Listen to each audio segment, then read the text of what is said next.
कोण म्हणतं रत्नागिरी फक्त बीचेससाठी फेमस आहे? रत्नागिरीचा खरा गौरव तर ह्या समुद्रकट्ट्यावर उभी असलेला रत्नदुर्ग किल्ला मध्ये लपलेला आहे. अरबी समुद्राच्या निळ्या पाण्यात उभा असलेला हा किल्ला जणू समुद्राचाच रखवालदार आहे. सुमारे 450 वर्षापूर्वी 16व्या शतकात आदिलशाह यांच्या कारकिर्दीत हा किल्ला बांधला गेला होता.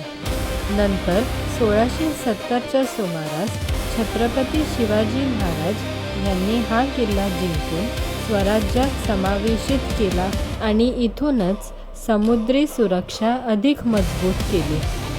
सुमारे 120 एकरमध्ये पसरलेला हा किल्ला घोड्याच्या नाळाच्या आकाराचा आहे. एका बाजूला अथंग समुद्र आणि दुसऱ्या बाजूला रत्नागिरी शहराची अप्रतिम दृश्य.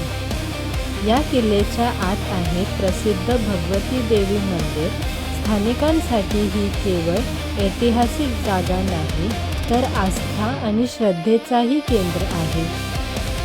किल्ल्यावर फिरताना जुन्या ताटबंदी, बुरुज आणि समुद्रावर अंधारणाऱ्या लाटा क्षणभरासाठी तुम्हाला इतिहासात घेऊन जातात. सनसेटच्या वेळेस इथला दृश्य बस शब्द अपुरे पडतात.